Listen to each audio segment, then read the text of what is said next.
Good morning, traders. This is Blake Morrow, and you are listening to the FACE webinar. Hope everybody's having a great trading session thus far.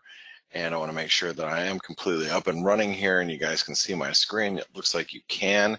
Once again, I'm filling in for Dale Pinkert. He is out for the next couple of weeks, and I'll be covering, like I said, the first half an hour. We got Steve. He'll be jumping in. Stelios is jumping in today. Also, we have Andre, who's going to be making an appearance and giving us some of his harmonic looks. I got to congratulate Andre yesterday. He closed out his euro dollar harmonic, and you can see it. It was just a really beautiful. I believe this is a butterfly pattern. Took his profits on the way up from his entry earlier, and really nice trade for Andre. So we're gonna talk to Andre today and see what else he's looking at in the FX market. You know, I'm not sure if you guys remember yesterday. Well, for those of you that were here, we did do the bias chart, and I'm trying to get you guys back in the mode of doing the bias chart again. We'll have some news for you in the next couple of weeks, but the bias chart is something that I've done every single trading day, and even you know, for the last year and a half that I've been away from the Wise Trade group, I still have done it every single day, and I've given it to our traders in our private community. Because if you are a ForexAnalytix subscriber, all you have to do is this little icon right here, and now I'm not going to be able to launch it because I'm already logged in, but you click on that link. Oh, I guess it did. Maybe it is because I'm logged in the same computer. It takes you over to the chat room, and that's where all of us communicate throughout the course of the day. So, you know, if you're used to listening to me here in the mornings, or Steve or Stelios or Dale, that's where I personally, and along with Stelios and Steve and Amanda and Joe, we're there all day long. So, well, you know, in and out, obviously it depends on the day and it depends on what's moving, but I'm literally there all day long. But we have so many great traders in that community, and many of these guys and gals that I've been that you see in there, I've been trading with in the same community for the last 10 plus years. So it's a really nice community of traders in there. Okay, let's talk about you know, some of these majors, and I'm going to take you through the bias chart in just a minute, but I want to explain to you that we have completed the inverted head and shoulder pattern with the euro dollar. Matter of fact, the dollar index, we completed the move and the ascending wedge completion to 95.50, the pattern in play. And let me take a step back here for a second. Patterns in play, and this, you can see this closed pattern in play on the dollar index. Okay, this is the we have been expecting a move lower in the dollar index, you know, to the 95.50 level for the last several days. So the pattern in play closed yesterday. The target was hit at 95.56. Now, the patterns in play, let me explain to you guys really quickly, is they're basically just illustrating a textbook move that you might see in the market. Hold on really quick. Hold on. I'm about ready. I shorted some euro dollar, just so you guys know. I have taken it off the table. I was short the euro dollar just moments ago. I tweeted out a chart. Let me tell these guys in the chat room, for those that aren't listening in. Closed. Euro US dollar short 10 pips. Okay. So you can see I'm chatting in the chat room like I, you know, closed that. We obviously we're chatting all day long, but right now there's 77 traders in here. Usually we get to probably about 80 to 90 this time of year, and then in the wintertime, you know, in the fall, you'll see about 100 plus in there every day. Anyway, I shorted the euro dollar because we have completed the inverted head and shoulder pattern. Now, does this mean automatically that you're going to get a reversal when you complete a pattern? No, but I knew, and you guys know, based on the analysis that I gave you on the free week ahead video this weekend. So if you are not even a ForexAnalytix subscriber, you probably listened to the week ahead video. I was expecting a move up here, but I was also expecting, and I still am expecting, this to be really big resistance. All of this right through here. This is all big resistance through here. So it's a playable area where you can, you know, you can probably play both sides of the market. I don't necessarily think, and because I'm undecided right now. Are we going to continue here, going higher, or are we going to reverse and head back down towards 114? I don't know. I personally, I think that the risk is still that we move lower because this is overall a pretty bearish trend overall. But this area, you can probably play both sides of the market. I actually would like to be. Oh wow, silver just went negative. I would actually like to be on the long side of the euro if we dip back down to 114.50 or so. And by the way, as far as gold and silver goes, I did exit my personal longs that I've had since last week already this morning. Silver just slipped into negative territory, but I'm going to try to reestablish those long side positions a little bit later today. But we'll see how this all shakes out, because I don't want to be long gold and silver if the euro is slipping all the way down to 114.50. I don't know if I really want to, you know, be in the wake of that move, because you know the risk is if the euro slips all the way down to the 114.50 level, then gold's probably going to come right back to 111.85 or so. But anyway, I going back to my thoughts here, just because we completed this inverted head and shoulder pattern doesn't mean that we're not going to continue higher. It just means that there's probably going to be some two-way price action here, and that also means that this high today or overnight in Asian trade is probably going to be pretty key resistance. All right. Let's see. Let's go ahead and start getting through some of these charts, because I want to make sure I get them out of the way before Andre comes in, and Steve and Stelios. And so let's go ahead and get things started. So the euro dollar. This is what today I put down as a resistance zone. Why? Because you can see the spike low right over here on the 18th of August, post the spike low over here on the 18th of August. That should all offer pretty good resistance through here, and it has. So the high today at 115.40 is going to be key resistance today. So can we break it? Sure. Do I think we're going to break it today? Probably not today. I think eventually, if it's going to break, it's going to probably break for the FOMC meeting minutes. Somebody had mentioned to me yesterday that the FOMC is meeting this week. They are not. This is the FOMC meeting minutes. Let me get over here really fast. One second here. The FOMC meeting minutes is going to be tomorrow. Okay, it's not the FOMC itself, so we're just going to get a peek behind the curtain, if you will. Hold on one second. Gosh dang it. Trying to do something over here. So the FOMC meeting minutes will be on tomorrow. Okay. So for right now, I think that what we end up doing today is trying to find, you know, some sort of consolidation ahead of the FOMC meeting minutes. I think that's what's going to be probably happening the next 24 hours. So I'd be a little nervous about trying to get too directional.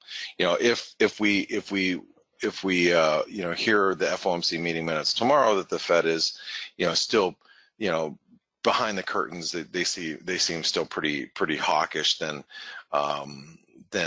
you know, the euro has a risk of continuing lower and resuming this downtrend. But if the Fed, you know, if everybody seems a little bit cautious, maybe more cautious on trade and yada yada yada, then maybe that might push the euro into, you know, towards the 116 level. So what you see here, and I'm going to take this and I'm just going to move it for a second, but I'm going to move it back. I think this is the box that you're going to be trading in. This is going to be your sandbox. Those are going to be the prices that you're trading in. So so anyway, 115.40 is resistance support. You can see that spike on that 4-hour chart, spike over here on this 4-hour chart. That's going to come in around 114.85. That seems like that's going to be, I wouldn't say great support, but I think it is going to be some minor support for today. Okay, we're gonna put us in a range. Now, you might say, well, Blake, aren't we still in a bearish trend? Overall, I think we're in a bearish trend, but I think between today and tomorrow, you can see there's been such a big reaction. You know, such a big reaction that from the lows here, that I think we need to go into more neutral bias for the euro for right now. Tomorrow, you know, or going into the end of the week, like mostly Thursday, we're gonna really, I think, have a better idea if we're going, if this trend is actually reversing, or if we're going to be a continuation of this downtrend. So for today, we're going to go back into a bearish bias, okay, or a neutral bias. Excuse me. Here's the cable. Let's get these out of the way. So the pound, I was long the pound yesterday. I actually exited last night in Asian trade at 128.24, I think is where I got out. You notice that we hit the 24% retracement of this big down move. We obviously extended a little bit further to 128.50, so 128.50 is going to be resistance today. Okay. That's going to be the highs for today. I do think this is actually still in a very bearish trend. You know, look, the euro. You know, take a look at the two charts here, side by side. Okay, so there's the pound, here's the euro.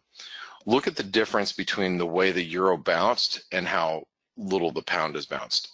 I think overall the pound is still quite bearish. Does that mean it's going to stay that way? No, not necessarily. You know, Brexit, you know, data could, or Brexit headlines could really influence what's going to happen in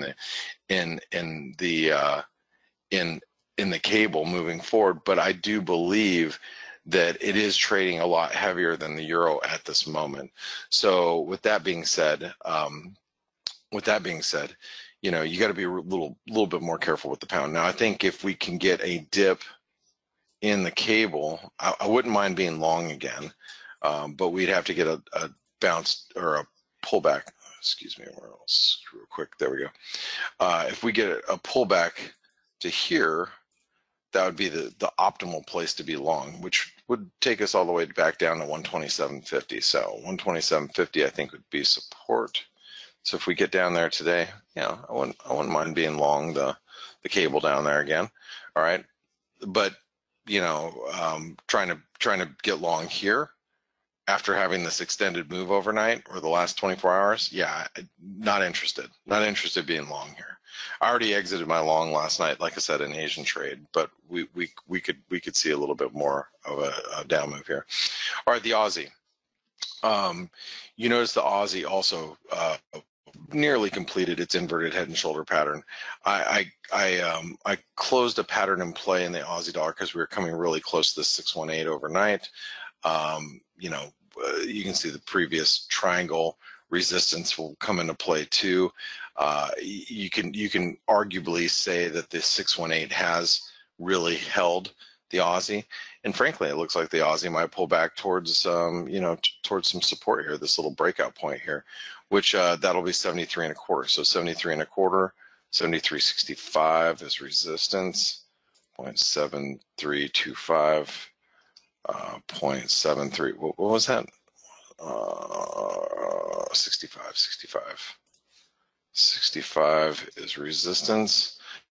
Now, you guys might have missed this. Let me see if I can pull this up for you. Give me 1 second. Let me pause this screen, see if I can find the email from yesterday. Are you looking for the DSI, Blake? Nope, I'm not. I'm looking for Barclays Trade of the Week, which I got. Good morning, by the way. Good morning. Barclays Trade of the Week, Sunday. Should have been on Sunday, but it might have been in my junk folder or other folder. Hold on. Saturday, Sunday. Where is it? No, that's Morgan Stanley.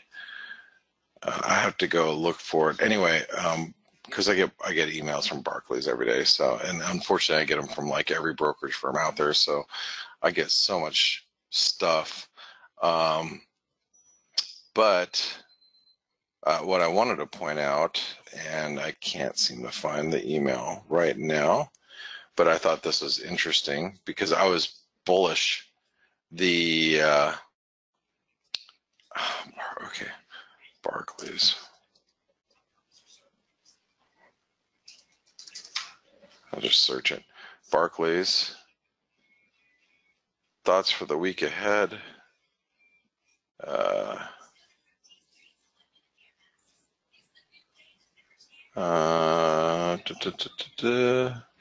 Is this it? What to look for this week? Yada yada. Aussie. I can't find it, but I guess what I was trying to point out, and I was going to read it to you guys. Oh wow, the euro's really slipped here. Look at the euro again. We're coming down into that support. Okay, so anyway, what I wanted to point out is Barclays had their trade of the week was short the Aussie, and I was like, I already had a pattern in play established from Friday, from an inverted head and shoulder pattern. We closed it yesterday, but you know, the entry was, you know, 72.80, 72.98, way down here, and I was like, I don't necessarily agree with them. And the problem is you get a lot of people that are shorting into this, and you know, shorting into this resistance, and then it popped yesterday. And as I noted yesterday in the analysis is yesterday the Aussie US dollar is moving higher in the inverted head and shoulder pattern, and this was a trade of the week short by a big bank, so this could squeeze some latecomers from today's target today to the target of 73.50, and I meant to write 73.80, but we just continue to squeeze higher because I think a lot of people got short. You know, they take these big bank recommendations, they'll trade them right at the, you know, as soon as they get them, and you know that would just led to a bigger squeeze in the Aussie. So that's why I think you saw a lot of that movement. Okay, let's go over to the Kiwi. So the Kiwi, we have previous support, which should come into play, and also the 50% retracement at 67 cents. We haven't quite made it up there. The Kiwi is really underperforming as well, and you know, you can see it in the Aussie, New Zealand, but I think that any move up to 66.90 should offer good resistance today. I'm going to try to get through this stuff so I can turn it over to Steve and Stelios and Andre here in a moment. 66.35 should be support on the way back down, or maybe even all the way down to 66 cents. This should offer better support down here.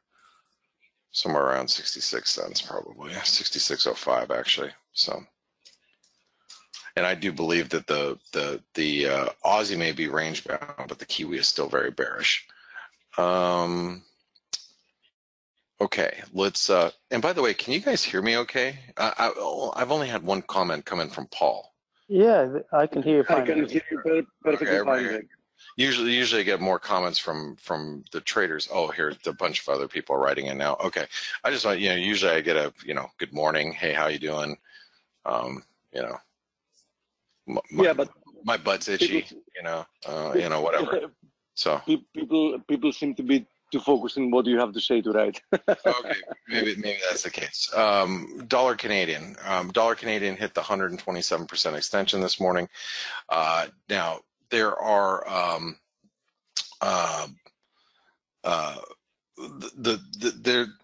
there's still some concern that we're not even close on completing a NAFTA agreement. Look, I don't even know how to trade the Canadian right now, other than knowing that we're in this big channel. So while we're in the middle, like literally, look at the middle. Look at this channel. Okay, here's the channel, right? You see it. Here's the resistance. Here's the support. Yeah, let me delete that, and I'm gonna get a different pen color. Oops, shoot. Delete, erase. There we go. So you can see, upper end of the range right here, lower end of the range or channel right here. We're right in the middle. So, if you guys want to, beat yourself up and try to figure it out while you're in the middle of this damn range, good luck. I'm not doing it. So you guys have fun with that. 127%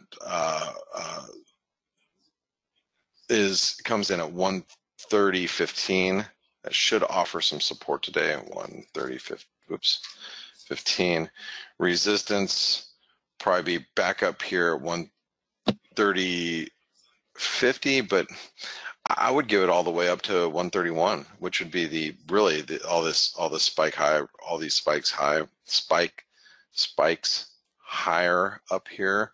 131 should offer resistance, and trade accordingly. Let it bounce up to 131 to short it, or if maybe if it maybe if it drops down, closer, maybe below 130, take out the stops. Maybe you want to get long down here at 129.70. I don't know about trading it, long or short around these levels. This doesn't seem too interesting to me. Swissy. Now the Swissy, we finally broke through this 99-cent level. I do think that 99 cents is going to offer resistance. What's interesting is,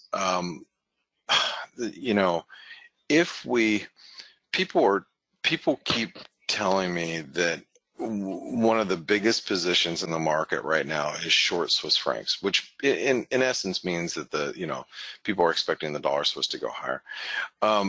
If some risk aversion ever rears its ugly head, I think the market's going to turn around and start buying Swiss francs in mass. So, despite the carrying costs of trying to hold a Swiss long, I really think that that's going to happen.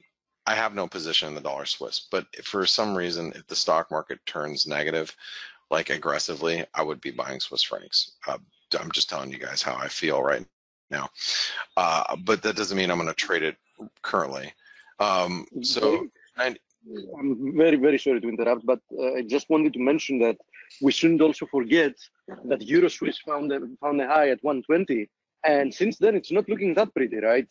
So that also adds to what you're saying, that probably being short the Swiss at the moment, might not be the best of ideas. Right, exactly. So anyway, I think just keeping it. Just going back to the Swissy, really, we start clearing some of these support levels. You got to be very, very nervous about.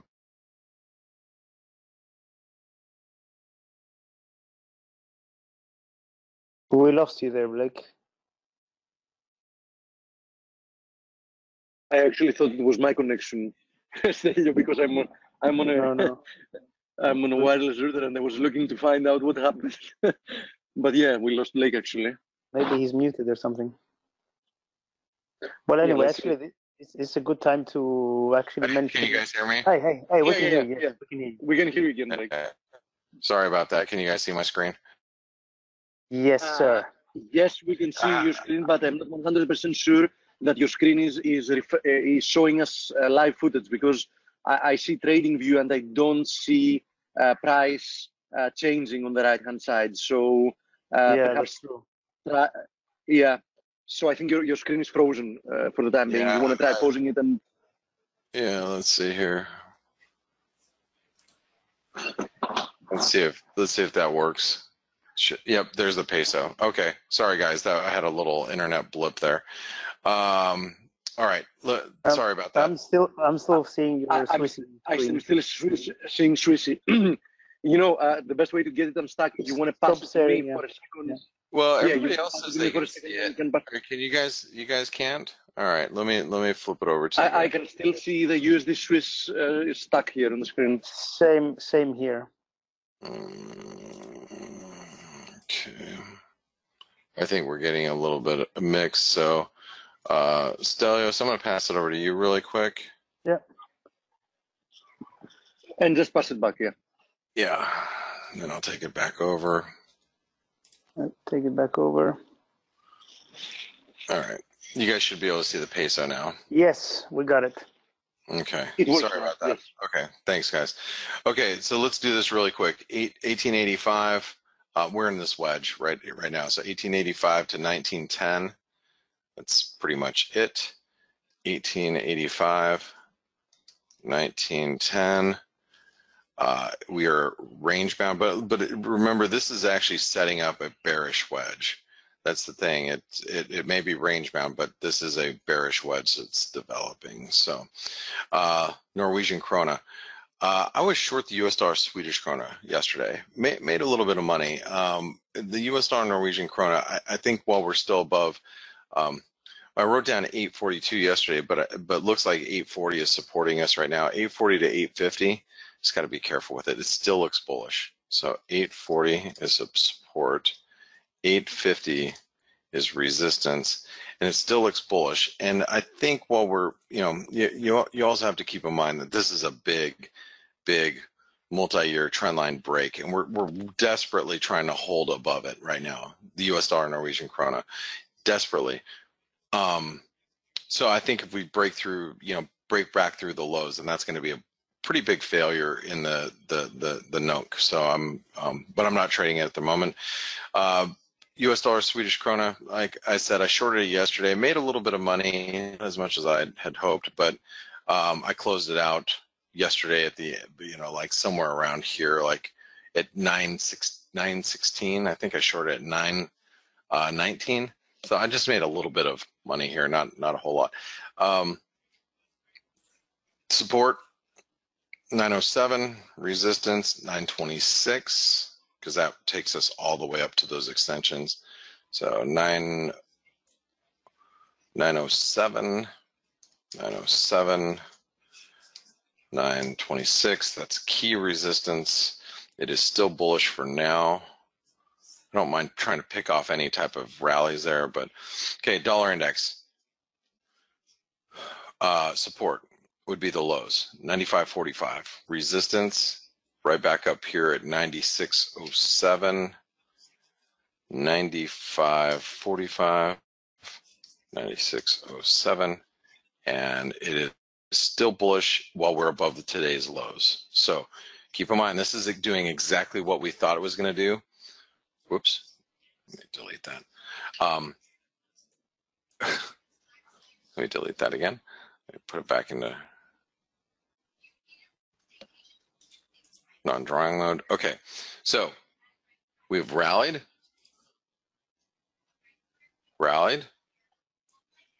hit the 161% extension, pulled back, tested the breakout point. All very basic technical analysis, but all very predictable. We hit the breakout point, and now we're bouncing. Whether this bounce comes to fruition, which it looks like it is right now, or it just breaks down. This is doing exactly what it should be doing, but now we are at a very big decision point for the dollar index. Do we continue to break down, or, and look at gold, by the way, gold is negative, silver is negative as well. You know, do we you know, continue on with the uptrend, or do we actually reverse? And that's all going to be decided in the next 24 hours. I think 24, 27 hours. So last but not least, dollar yen. Dollar yen came right back down to the 200-day moving average. Oh, look at that. Hit the 200-day moving average and bounced. So 109.85 is going to be key support. 109.85 key support. Resistance. Right back up to this trend line here, which will be coming up soon. 110.50. All right, guys, I'm done. Your bias chart is finito.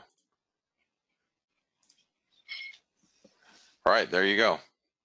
Take a screenshot, take a picture, like it, love it, share it. And Stelios, Steve, how are you guys doing? Very good. Actually, let me. It's probably a good point to. I have a couple of things to say, but good point to mention our sponsors, ForexAnalytix. Yes. So if you guys have anything you need in terms of brokers, they're here to help, and they make this webinar possible. So definitely a place to worth checking out. ForexAnalytix, and you can speak to Trent and Justin, and they will be there to help you. And now, the one thing I want to say before I pass it on to Steve and Andre, who I think is waiting, is the main news of last night was, I'm sure you all read about it, Trump was at a fundraiser in the Hamptons, I think, and he said Yes. that he was disappointed with Powell not being the cheap money chairman he thought he would be. So, and that was, that's another sign of Trump really not liking the Fed hiking rates. Again, he shouldn't really have a say in it, but he does, and he's not your regular president, that's for sure. So, then I looked at what the markets are pricing, and I looked at Fed fund futures and did the quick calculations. And it looked like the market's pricing still around 40 basis points of hikes for this year. So more than one, closer to two than one. And the way things are going, I find it, I find it unlikely that they're going to do two. They're going to hike in September. It's almost certain. But after that, I don't know. It's a gut feeling that you think the Fed governor is going to feel he's going to buckle into some of the political pressures. Do you think so? I think so. I put myself in his position, and I was thinking, what would I do? Obviously, you want to do your job as you're supposed to, but if you have the president of the United States clearly saying something and not being happy with what you're doing, you're going to be affected for sure. So, yeah, to what degree? I'm not. He's going to be affected, but we don't know exactly what type of personality Powell is. I mean, there are types of people. For example, let's assume that Trump had the position of Powell. If Powell was Trump and Powell was telling Trump being, the head of the Fed that he shouldn't be hiking anymore, something tells me he would be doing the exact opposite. So it depends on what kind of personality Powell is. I agree, but I don't think Powell is Trump. And also we have to remember that Trump selected Powell. It's not, how should I put it? It was a choice of Trump. So he's going to be following. There is a phrase of that. Buyer's remorse. Buyer's remorse.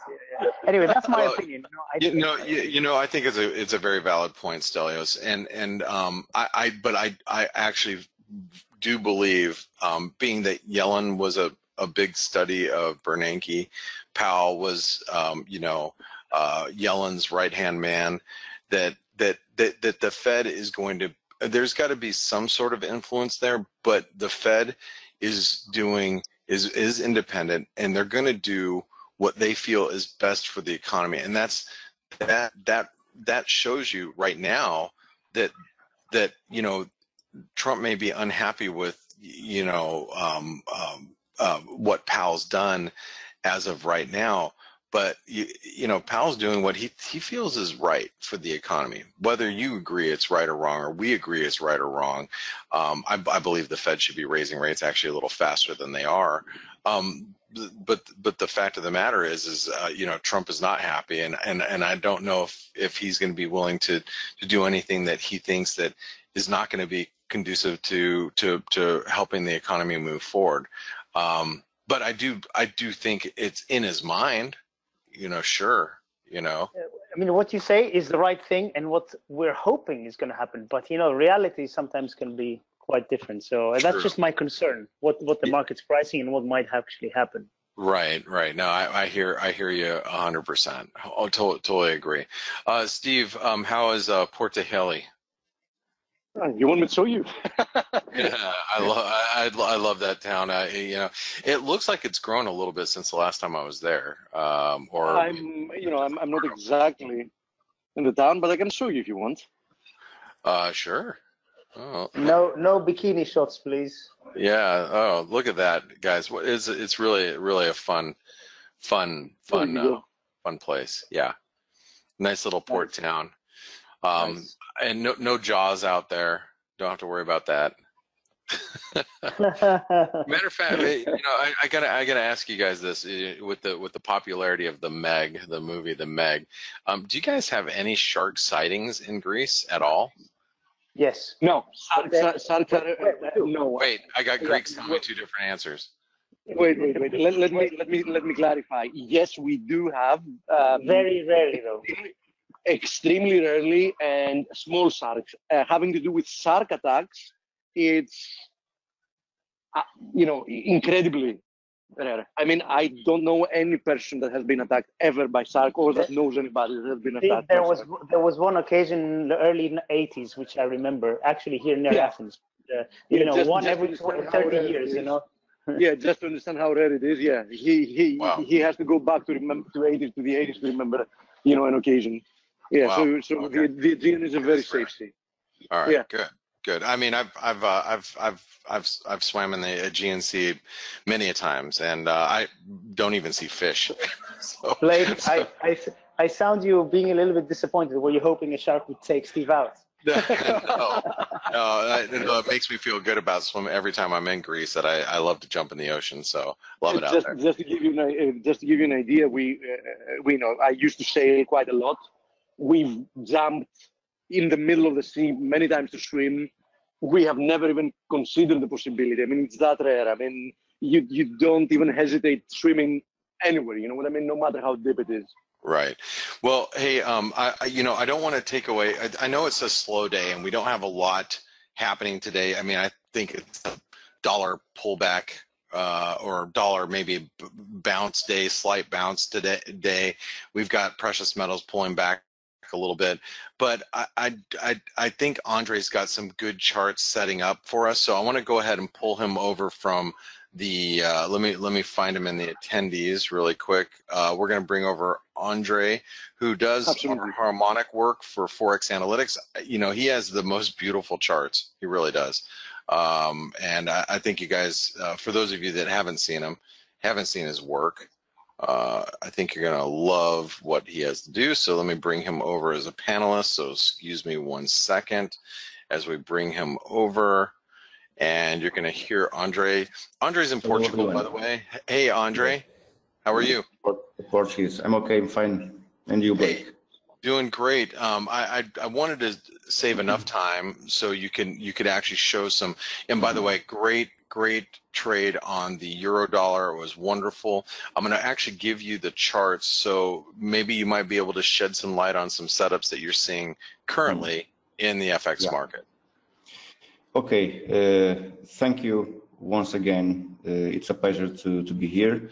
For those who are here for the first time, I hope somehow you find interesting our work and start to follow deeper Forex analytics. And let me try to jump in. Let's start with DXY dollar index because it's facing the 50% retracement for this bearish crab pattern printed at 161.8 extension from this first swing.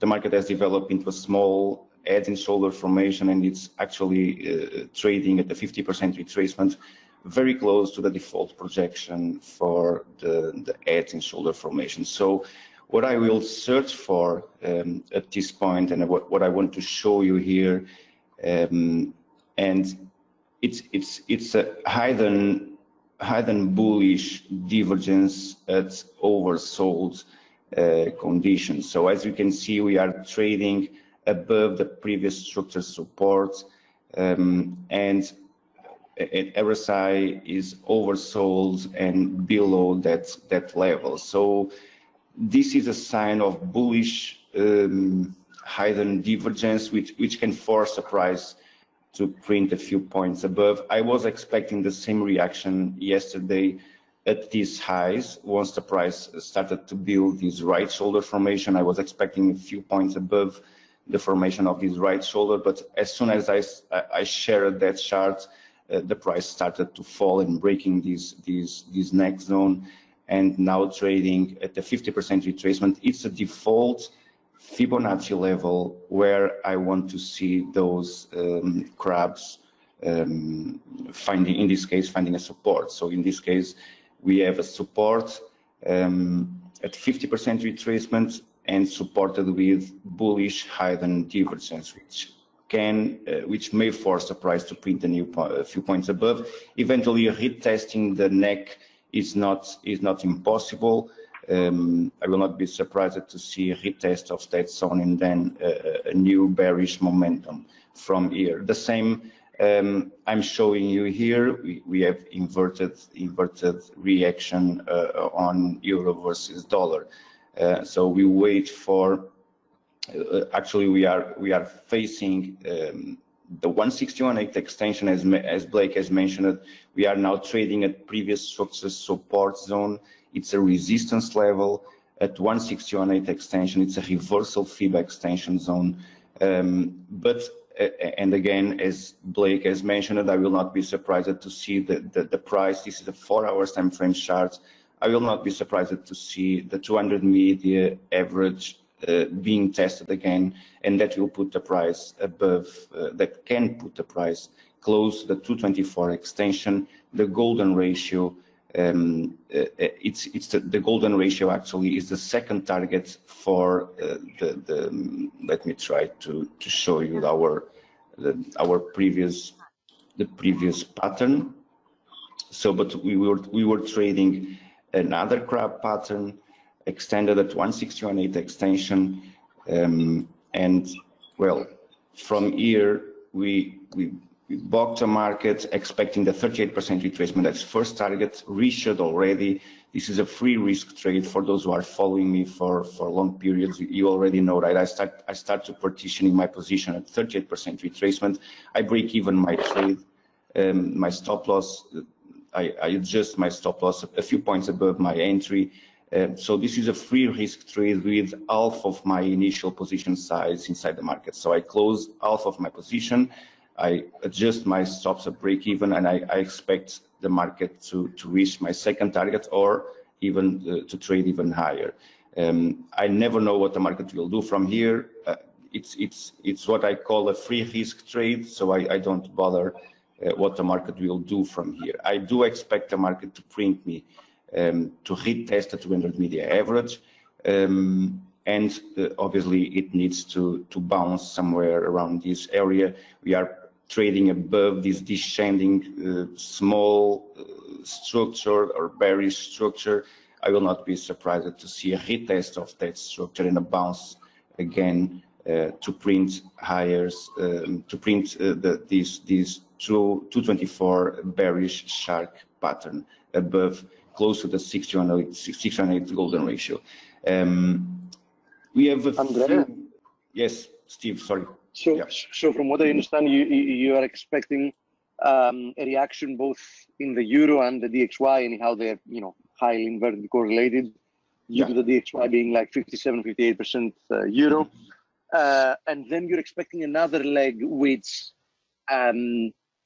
what is your current assumption? Do you expect that the next leg we're going to have in the same direction is going to be the final leg of a corrective move, and then the DXY is going to resume higher, and the Euro USD is going to resume lower? Or are you looking for something bigger than a simple ABC, or as you call it in harmonics, ABCD corrective move? Yeah, that will depend on the time frame we are trading. So in the long-term perspective, I do believe dollar has a lot of room to fall and well, to enter into a bearish momentum. And obviously, I'm expecting the euro dollar to trade even higher. If you ask me if I have some patterns that shows me that possibility, well, we are, as Blake has mentioned before, we are trading in a let's say in a higher time frame, in a weekly or a weekly time frame, crucial pressure zone. So I will not expect dollar to trade above the most recent structure highs. I do believe the market needs to this is a weekly time frame, and the reason why I think this is because we have a very clear bearish divergence here. So I do expect at least, and to violate this structure support, we need to trade below the 93.74, I believe. So this piece of data here, this candle marking this bottom on error side, so that divides the both tops. We have bearish divergence, and if the market somehow, and I believe I need to delete all my other draws here, but let me try to go into speaking of which, and as long as you're doing that, you can see there is an active possibility that at the end of the week we're going to have an evening star formation in the DXY. So obviously it's still early to say, but you know, if this week's candle closes below, it's one more confirmation. Yeah, it can act as not as a confirmation, but it's an add-on. No, it's an add-on that will reinforce our thoughts. Yeah, but for the time being, as you showed before, there is a confidence of support in the DXY here, the 50% pip. Also, the previous high is now acting as support. So you know, we first need to manage to clear this level before actually looking. Oh yes, and to start to forecast any eventual harmonics based on the most recent price action. And when I say the most recent price action, it's a conjunction of at least three movements. No, so we have one high and a new higher high, a divergence, and I need to violate this previous structure support in order to start to forecast eventual harmonics below. Obviously, those harmonics I will try to search for, they are bullish harmonic patterns, but and that will depend on the breakout of this zone. So if the market somehow finds support at this structure trend line, 200 media average also approaching there, so I will not be surprised to see the price acting, finding support at this zone. But again, it's too soon to predict that. I don't like to forecast situations that can very quickly change. Well, is there any setup at the moment that you think is very close to triggering something that you're watching? I mean, is there some kind of a potential trade that is very close to triggering? There are a few. Yeah, one of them, and let's jump into dollar versus CAD. I'm not seeing my draws here. I'm not sure why. Perhaps you opened it in a different window. It happens to me sometimes. No, oh, it's here. It's related with our oil charts. I believe it was a 4 hours time frame. and this was published. This is a chart that is published on inside ForexAnalytix. So for those who are subscribing our service, you can always consult these charts or check these charts. I like it. I like it because it also fits very nice. You know, the possibility of a double zigzag. So you're also seeing, from what I see there, you're looking for a low. So you're also watching USD CAD as, I mean, you are viewing it as a big corrective move to the prior move higher. So you're looking for a tradable low, right? Exactly. Yeah, from an Elliott wave perspective, it also looks like the potential of a double zigzag. Even from a simple technical analysis perspective, if you look at it, we had a strong move higher, and this recent move is slow, choppy, overlapping. I mean, it's everything you would expect to see from a correction. So I'm 100% on board with you. Tell us exactly what do you think is a good area to be buying, since you're also looking to the upside. Well, there are two levels where we may try to apply a risk strategy behind the trade. So based on harmonic trading, I have two levels. The first one at 160.18 extension. This price level will force the price to remain above the previous structure supports. So, and if that is the intention, so we can try to engage this sharp pattern at 160.18, but obviously we have the price structure and we have this bearish momentum, descending trend line, or this support line, which I will not ignore the possibility to find a better risk reward opportunity to trade. So if the market somehow extends, do me the favor, clone that trend line. Clone the trend line that you're looking into a channel. Yeah, and let's see if it actually also channels so beautifully, which it might. Yeah, it can. We can. Yeah, not bad. Not bad. It can act as a parallel channel indeed. Yeah. And if that's a big confirmation probably that USD CAD is going a lot higher if we surpass that resistance. Well, we have one first, the second, and eventually the third bottom, and from here we can try to project the price above. But that's not how I trade, Steve. I trade based on specific price level. I know. So if I engage the trade here, I have a macro approach like that says me, okay, eventually we will trade eventually higher. I can try to find an harmonic setup that will put me in that direction. But I trade based on two specific fib levels, a 38% retracement and the 61.8. So, and based on that, I need to, first of all, I need to wait for the pattern to complete. Then I need to measure my first target reward in order to apply my limits below, so my stop losses. I don't want to apply a larger stop loss.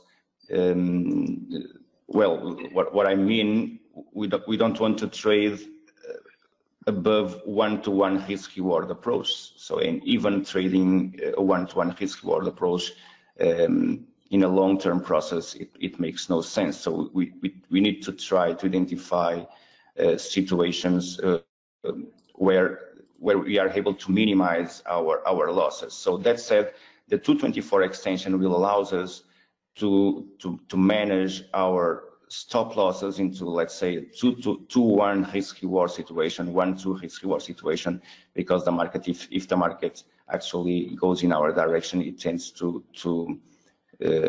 increase our reward, obviously.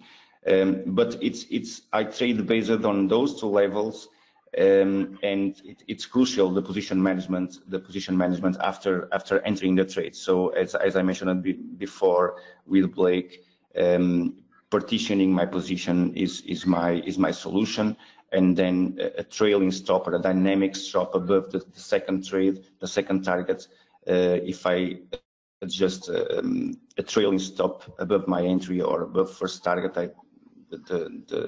my stop loss will follow the price automatically during the move. No, but again, I hope that people pay very good attention to what you're saying, because for me, most important is not you know, what you're showing there. I mean, how you measure your targets, which is, of course, very interesting, and you know, it's what builds the trade. But it's what you know, builds the trade. it's exactly, but it's the mentality of what you're saying. I mean, you might have a level that you like, but you know, the first question you asked was, okay, using those two levels, can I actually build myself a trade that has a appealing reward to risk ratio? If yes, I'll go ahead with it. If no, it's okay. I avoid and I wait. I wait for another one. Yeah. Exactly. There's always a situation to trade. Yeah.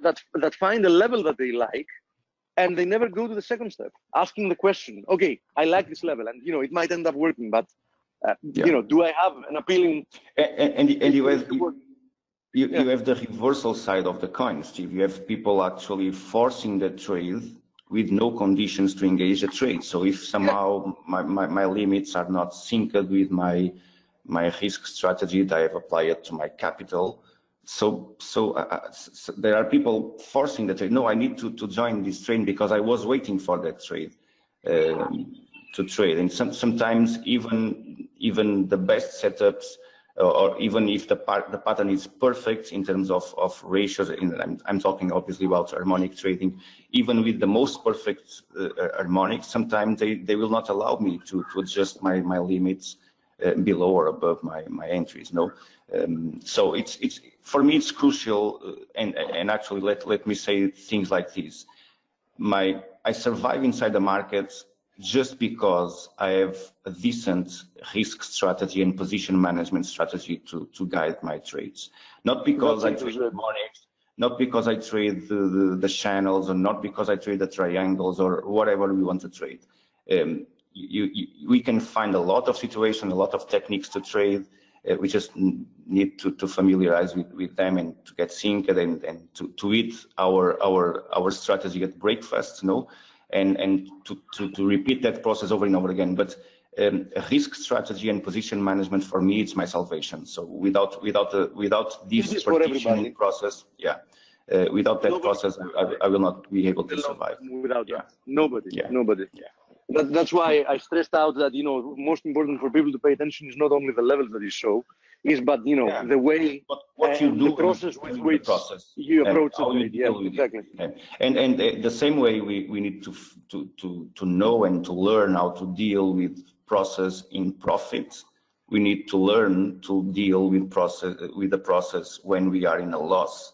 So it's a mental shift in our brain. So our brain starts to behave differently when we are facing a loss. So we need to adjust and to clarify those rules before our engagements. So what to do if the trade goes against us? So what are our limits and what we're going to do? Well, that was dollar versus CAD, and this is a trade. Actually, another one published inside ForexAnalytix for those who are subscribing. It's kind of an inverted momentum with CAD. So I expect, actually I was expecting this is a perfect bullish Gartley pattern. I will not be surprised. There's a very higher probability to achieve targets on those conditions. Every time the market prints me a Gartley pattern, specifically when we are facing time frames, let's say above 4 hours time frame, 12 hours daily time frames, when the pattern starts to work, and we can see these multiple confluence of Fibonacci levels. So we have the 127 extension, we have the 60-on-8, the golden ratio, previous structures, double bottom, previous structure supports, retesting that level again, and it has started to bounce. Trades that we need to wait. One of them is dollar versus CAD. The other one is US dollar versus CHF is trading below. But by the way, before you go to that, obviously, this potential bounce in crude you're looking for bodes very well with the possibility of USD CAD pulling back even further before actually resumes to the upside. So I like it very much because those two actually add more confirmation to each other. You know what I mean? Exactly. Yeah, they're kind of correlated, no? And there's a strong correlation between both, and it's interesting. CHF is trading not below the next zone. It's trading at the next zone. It's a previous structure support, and we are now trading just a few points above the 161.8. This is a 4-hour time frame chart that I was expecting the price to fill that 161.8 extension. Let me try to push that into a 4-hour time frame. Exactly. So I will not again be surprised to see a bounce from that level, searching for the 38% retracement from this last swing. It's a crab pattern, and well, that's it. I can show you the price. The price that I'm waiting for is exactly at 98.50. So this is the engagement level for this pattern, but attention, because we are trading at the next zone, and trading below that next zone may force the price obviously to fall, and so be careful with those engagements. But again, we try to search. I think 98.50 has a lot of yes, yes. I remember writing about 98.50 a couple of weeks ago in the weekend analysis that, you know, in a sense, that's a key level for the bulls to hold. So I'm pretty sure that if we slip below that area, only by the amount of stop losses that might be gathered, you know, roughly there, we might see an acceleration lower. So I think it's going to be the slippery slope after that. Yes, I do believe so. But in the meanwhile, the price can develop and can print those harmonics, which can provide some people a bounce and then a new fall from there. So actually, my major perspective for CHF is a little bit lower. So default projection for the edge and shoulder format above, we'll put the price at 96.49. 78% retracement from this previous structure support to the new highs, and this can print one eventual sharp pattern also at 161.8 extension. It's kind of not perfect confluence, but I will search for that zone, previous structure, 161.8 extension as a potential reversal, 78% retracement from this previous swing. Well, let's see, in the default projection for the edge and shoulder. So let's say the 96.49, 96.15. It's my prices below. Obviously, when I say 161.8 extension for the shark pattern, I will not ignore the possibility to trade even lower. 94.44, 224 extension, previous structure support and resistance level from the bottom, from the structure further at the bottom. So again, does this pattern point to new highs? This pattern will not. Yeah, where would an ideal target for that pattern be? The targets for these at 224. Yeah, always the same. Or 161.8. It depends. I mean, always the same. I will target the 38% retracement by default. That will sync the price with the previous structure support, as we can see here.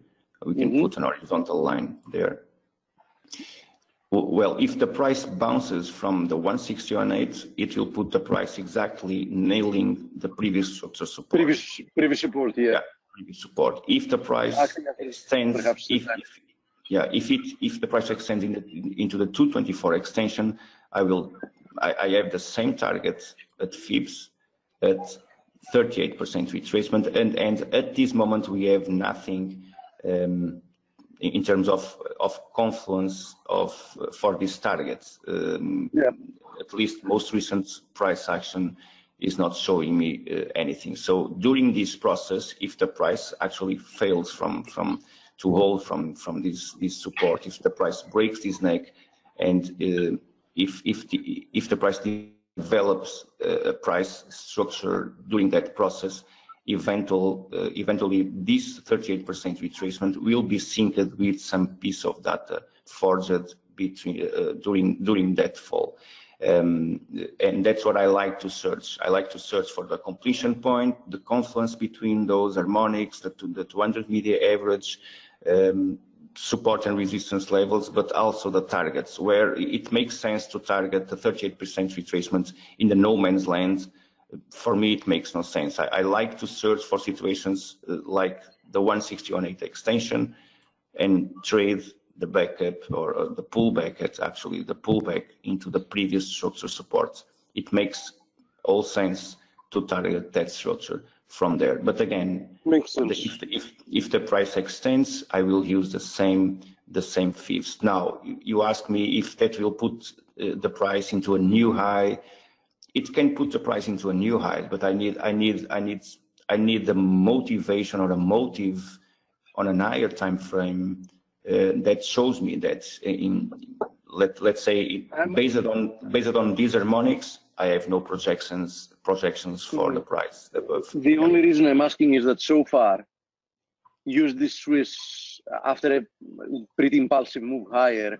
Now it's been consolidating, for a decent period of time. Yeah. But so far, I mean, in the short term, I see the potential of plunging lower, as you said. I totally agree with that.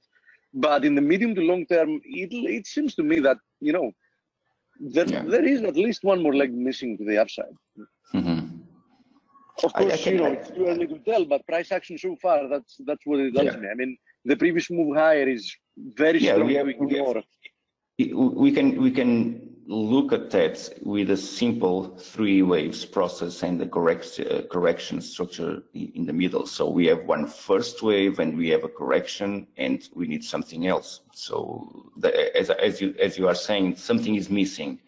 Well, but I trade based on what I see, and I have nothing completed here. So I have nothing. Actually, I have nothing to trade. I have to wait for the first opportunity to forecast a pattern. This is the one. So the one that I showed you before, the 4 hours time frame chart, is the first one. But I never ignore the patterns that the price is trying to show me on a higher time frame. So, but as I said before, I have no patterns showing me the price trading above. Completion points, projections, nothing. So I need to wait one move at a time. For the time being, there are clear dangers for this to break lower.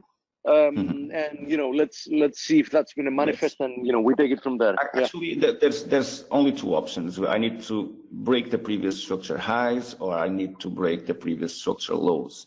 Breaking the previous structure lows will force me I will start to think on those possibilities to trade the 160-180 extension and the 224 extension below, and trading above. I need to forecast some eventual harmonics above, but I believe based on the most recent price action and based on these edge and shoulder formation, I will expect some drop from there. But again, this previous structure support, this is a 97.88, I believe 98. It's crucial to determine the direction of the next move. So breaking below, I will search those patterns, and breaking above, I will start to forecast eventual harmonics. Perfect. I'm guessing that the vast majority of people know the very basic concept of harmonics. Harmonics is in a big part. I mean, plenty of the formations are reversal formations. And, this is not an easy game to play, game in quotes, of course, but, Andre has proved that he knows how to do it very right. Those of you that have a ForexAnalytix subscription that includes harmonics, you've seen his patterns in play. And, I'm looking forward to, your next pattern in play, Andre. Thank you very, very much for showing us, Thank you. What's in your scope at the moment. Thank you too. Steve, let me just show you some of those yen pairs, because I believe those were very, very interesting charts. I was about to say actually that tomorrow I'm going to be here with Blake, and one of the things I want to show. So I want to see what you're seeing, because tomorrow we haven't seen those in a couple of days. I want to be talking about the yen pairs. Okay, so we talk about them tomorrow. The cross rates. So if you can make it tomorrow instead of talking about them today, let's talk about them tomorrow. Perfect. Okay. So tomorrow, after Blake is done with the main pairs, we're going to focus more on yen pairs and cross rates like the Euro Aussie, the Euro Kiwi, the Euro CAD, the Pound Aussie, the Pound Kiwi, the Pound CAD. I know we haven't seen them in some days. Some of them are very interesting from a technical perspective. So, see you all tomorrow. Thank you very much, Andre. Thank you very much. Thank you, Steve.